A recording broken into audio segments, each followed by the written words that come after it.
नमस्कार मित्रों,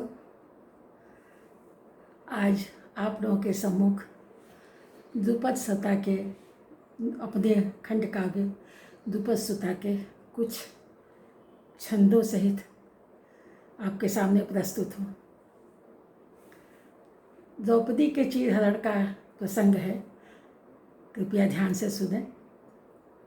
तो श्याम श्याम सांवली, श्याम श्याम सांवली सलोनी सुकुमारी शुचि, और पांडवों की रानी कुरु सभा में क्यों आई है। श्याम श्याम सांवली सलोनी सुकुमारी शुचि, पांडवों की रानी कुरु सभा में क्यों आई है। आई है नहीं ये अनायास निज कामना से, सभा में तो आज सब प्रयास गई लाई है। कौरव कुचाली कर्म करते कुटिल नित्य, कौरव कुचाली कर्म करते कुटिल नित्य, झूठ की नहीं ही यहाँ रीति जो चलाई है। द्यूत की जय नहीं ही यहाँ रीति जो चलाई है, और राजपाट हाट बाट छल से हैं जीते सब, जीती भ्रातृ जाया रीति नीति तो भुलाई है। जीती भ्रातृ जाया रीति नीति तो भुलाई है। तो द्रुपद सुता ये काले केश भले वेश वाली, कैसी है अनोखी दिव्य कांति शांति वाली है। नीले नीले नैन जैसे झील का सजल तल, नीले नीले नैन जैसे झील का सजल तल, और सांवला बदन जैसे शाम की सुलाली है। सांवरा बदन जैसे सांध्य की सुलाली है। अश्वेत दंतावली दूध धोई सी सुहानी हंसी, और गालों पे भंवर जैसे सरिता निराली है। पंकजी की पंखुरी से लिपटे अधर लाल, चिबुक सलोनी दीप्ति कैसी छवि शाली है। चिबुक सलोनी दीप्ति कैसी छवि शाली है। सीमंत की रेख लाल लाल है विशाल भाल, सीमंत की रेख लाल लाल है विशाल भाल, बिंदी में है जलता अंगार लाई भर के, झुकी झुकी पलकें उठाती मंद गति से, तो झुकी झुकी पलकें उठाती मंद गति से, तो दिग से प्रकाश राशि जाती है बिखर के। और वायु से हिलाई हुई लवंग लता हो जैसे, वायु से हिलाई हुई लवंग लता हो जैसे, और देह वल्लरी है कांप रही थर थर के। और लाज की है मारी 5 पतियों की प्यारी नारी, लाज की है मारी 5 पतियों की प्यारी नारी, और देखती सभा को नैन अश्रु भर भर के।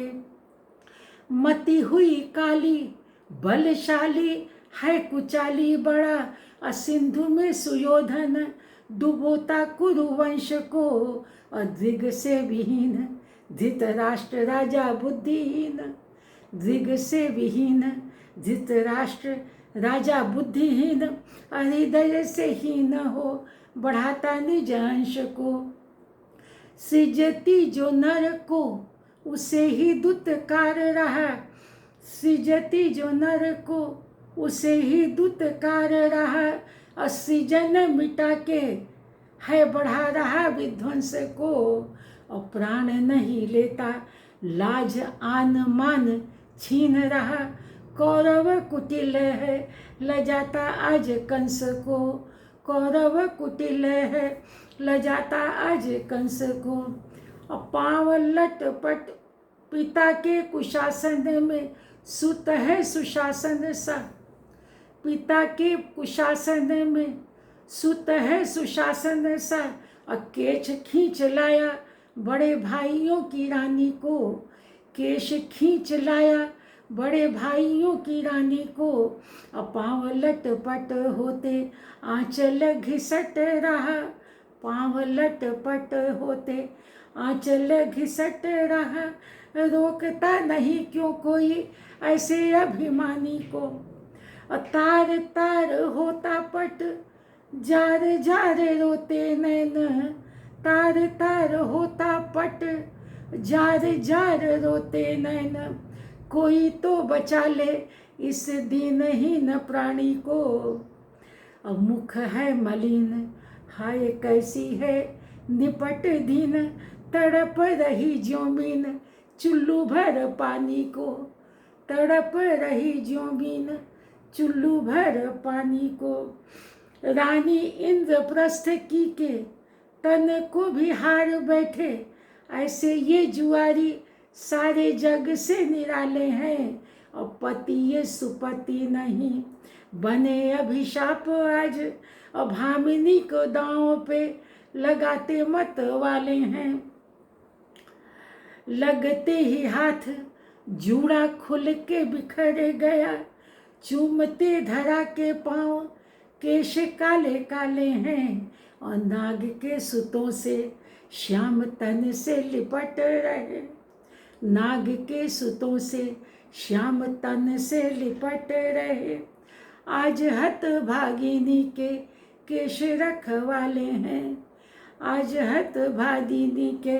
यही रखवाले हैं, और वसुधा फटे जो काश इसमें समाऊं आज, ऐसी दीन दशा अपने आन मान को हारने वाली, जिसके सम्मुख उसका अपने ही स्वजन उसकी लज्जा को नष्ट कर देना चाहते हैं, वो दीन दुखियारी द्रौपदी सोच रही है कि वसुधा फटे जो आज इसमें समाऊं आज, वसुधा फटे जो काश इसमें समाऊं आज, और कैसे दिखलाऊं मुख राज के समाज को, एक बस्सा दुखिया में कठिन समय ऐसा, एक बस्सा दुखिया में कठिन समय ऐसा, सोच ही न पाऊं कैसे रखूं निज लाज को, और सारे गुरुजन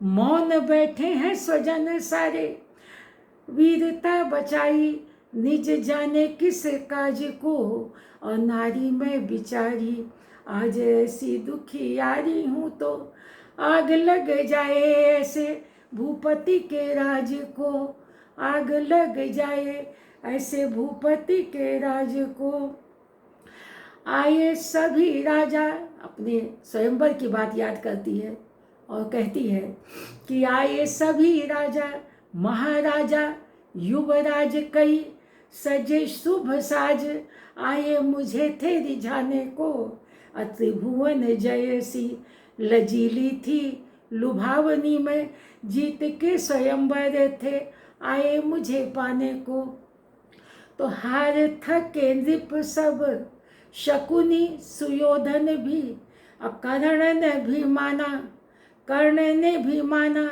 सूत सुत के बहाने को, जब कर्ण लक्ष्य वेद के लिए आगे बढ़ा था स्वयंवर में, तो द्रौपदी ने ही कहा था कि मैं सूत पुत्र से विवाह नहीं करूंगी, तो कर्ण ने भी माना सूत सुत के बहाने को, और लक्ष्य वेद प्रण पूरा किया था पिता का पार्थ, लाए जीत मुझे दिन यही क्या दिखाने को, लाए जीत मुझे दिन यही क्या दिखाने को। तो बोले धर्मराज, अपने पतियों से प्रश्न कर रही है कि बोले धर्मराज किए धर्म के सदा ही काज, बन के युधिष्ठिर डिगे न कभी युद्ध से, शकुनी कुचाली की कुचाले क्यों न जान सके, हुए निर्बुद्धि कैसे तुम तो प्रबुद्ध थे, हुए निर्बुद्धि कैसे तुम तो प्रबुद्ध से, अन्याय करो मेरा कहो दासी क्या तुम्हारी हूँ मैं, न्याय करो मेरा कहो दासी क्या तुम्हारी हूँ मैं, और दांव पे लगाया बोलो मुझे किस बुद्धि से, और हारे राजपाट भायु बंधु निज जाया आज। हारे राजपाट भाई बंधु निज जाया आज। अब बने यो विवश किसे देखते हो क्रुद्ध से। बने यो विवश किसे देखते हो क्रुद्ध से। अब कहो सहदेव प्रिय नकुल वृकोदर है। वृकोदर भीम अपने सभी पतियों को एक एक करके संबोधित करके प्रश्न पूछती है कि कहो सहदेव प्रिय नकुल वृकोदर है। कौरव सभा में आज तुमको क्या प्रेष्ठ है। और मौन ही रहोगे सह लोगे अनाचार यह। क्षम्य क्या तुम्हारे सदा मानस में ज्येष्ठ है। भीम रहते ही भीम गदा के भुजाओं के भी कौरव कुचाल करने में यूं सचेष्ट है। और किसको पुकारूं ऐसे कठिन समय आज। हर एक सुहाग मेरा हुआ निश्चेष्ट है।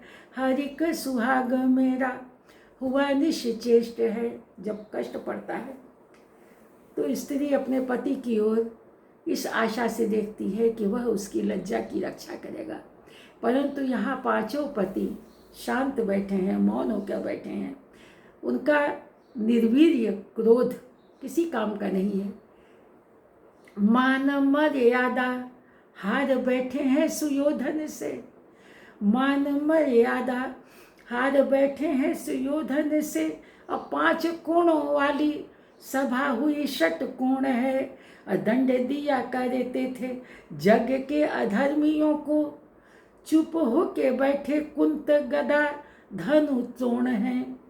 नीचे किए नैन कुछ कहते न बैन आज। नीचे किए नैन कुछ कहते न बैन आज। अब बैठे धर्मराज युत 5 पति मौन हैं। अब पूछती हूँ जग से सभा से और स्वयं से भी। लाज जो बचा न सके मेरे यह कौन है। लाज यो बचा न पाए मेरे यह कौन है। और सच ही कहा है किसी ज्ञानी या सुबुद्ध ने ये। सच ही कहा है किसी ज्ञानी या सुबुद्ध ने ये। अप्रीति पात्र अपना बनाओ किसी एक को। जिसके अनेकों मीत स्वार्थ के सगे हैं सारे। मीत जो बनाओ तो बनाओ किसी एक को। दीपक असंख्य बिंदु बिंदु भर तेल वाले। सुलग बुझेंगे तो जलाओ दीप एक को। एक ही सुपति वाली कुटिया की रानी भली। एक ही सुपति वाली कुटिया की रानी भली। और 5 पति वाली न बनाओ किसी एक को। 5 पति वाली न बनाओ किसी एक को। तो कौन सा विधान कब किसने बनाया कहें। ज्ञानियों के ज्ञान की ये कैसी उपपत्ति है। और कौन से नियम ने पुरुष को दी प्रभु सत्ता। और किसने बताया नारी नर की संपत्ति है। अपने को हार जो चुका हो पण में प्रथम। अपने को हार जो चुका हो पण में प्रथम। हारे पत्नी को मुझे इसमें आपत्ति है। अब बोलिए पितामह उपस्थिति में आपकी ही इस अबला पे आई कैसी ये विपत्ति है। इस अबला पे आई कैसी ये विपत्ति है। अब पूछती सभा से गुरुजनों से भी। अन्याय करे मेरा जो भी न्याय अधिकारी है। अब मुझको बताए वो विधान यह निगम ज्ञान। किसने कहा अधीन नर के ये नारी है। किसने कहा अधीन नर के ये नारी है। और नारी है अधीन जैसे नृप के अधीन प्रजा। नारी है अधीन जैसे नृप के अधीन प्रजा। अब भूपति करों में प्रजा निज को क्या हारी है। और जानता नहीं है जो ये हारी दुखी यारी तो ये। नारी बोलो कैसे मात्र संपदा तुम्हारी है, नारी बोलो कैसे मात्र संपदा तुम्हारी है। हार अपने को जो न निज का भी स्वामी रहा, पत्नी को कैसे वो रहेगा स्वामी बन के। हार अपने को, सबसे पहले युधिष्ठिर स्वयं को हार गए थे, उसके बाद उन्होंने द्रौपदी को जुए पर दांव में लगाया था। उसी बात को याद दिलाते हुए कह रही है कि हार अपने को जो न निज का भी स्वामी रहा, पत्नी का कैसे वो रहेगा स्वामी बन के। और हार के स्वयं को लगाया यदि दांव पे, तो कैसे हारी जाऊंगी मैं हार माने उनके। मानो यदि हारी गई तो भी कुल नारी हूँ मैं, नेत्रहीन बनोगे क्या रहते नयन के। और पांडव वधू ही नहीं, लज्जा सारी संस्कृति की, देख क्या सकोगे लूटी लज्जा के ये मन के। देख क्या सकोगे लुटी लज्जा के ये मन के। आज इतना ही, शेष अगले एपिसोड में। प्रणाम।